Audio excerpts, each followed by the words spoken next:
রাজধানীর হাতিরঝিলে আয়োজন করা হয়েছে ফ্যামিলি রানার্স 7.5 কিলোমিটার রান প্রতিযোগিতা। সহকর্মী তানভীর সিদ্দিক টিপু রয়েছেন সেখানে এবং এই খবর বিস্তারিত তার মাধ্যমে আমরা আপনাদেরকে জানাতে চাই। টিপু, রান ঠিক কখন শুরু হলো সেটি একটু জানাবেন, একই সাথে কি কি আয়োজন হচ্ছে সেখানে এবং এই প্রতিযোগিতা মূলত কি বলছে?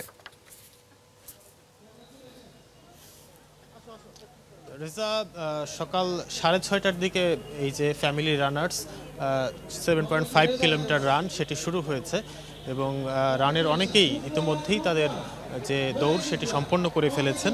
মূলত আয়োজকরা আমাদেরকে যেটি জানিয়েছেন, এই প্রতিযোগিতার মাধ্যমে তারা একটি বার্তা দিতে চান। মূলত কয়েকটি বার্তা তারা দিতে চান, তার মধ্যে অন্যতম একটি হচ্ছে পরিবারের সাথে পরিবারের সবাই মিলে যেন স্বাস্থ্য সচেতন হয় এবং তারা যেন এই দৌড়টাকে বেছে নেয় স্বাস্থ্য সচেতনের তার অংশ হিসেবে এবং সেই মাধ্যম হিসেবে এই ম্যারাথনের মাধ্যমে তারা সবাই যাতে অংশ নিতে পারে। এবং এখানে মূলত দুটি ক্যাটাগরি রাখা হয়েছে। 7.5 কিলোমিটার দৌড়াবেন যারা দৌড়বিদ আছেন তারা, এবং আরও একটি ক্যাটাগরি রাখা হয়েছে শিশুদের জন্য এবং সেখানে তারা 500 মিটার দৌড়ে অংশ নেবেন।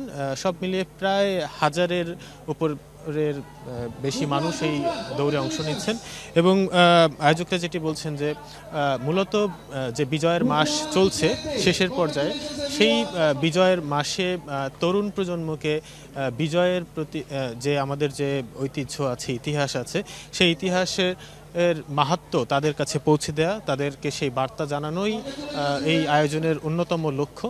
একই সাথে পরিবারের সবাই একই সাথে যাতে সুন্দরভাবে তাদের জীবন গঠনের জন্য স্বাস্থ্য সচেতন হয়, সেটিতে জন্য উদ্বুদ্ধ করাও এই আয়োজনের অন্যতম একটি লক্ষ্য। তো রেজা, আয়োজন চলছে এবং মূলত 7:30টার দিকে শিশুদের যে রান, সেই রানটি শুরু হবে এবং এই দৌড়বিদরা তাদের রান শেষ করবেন। রেজা,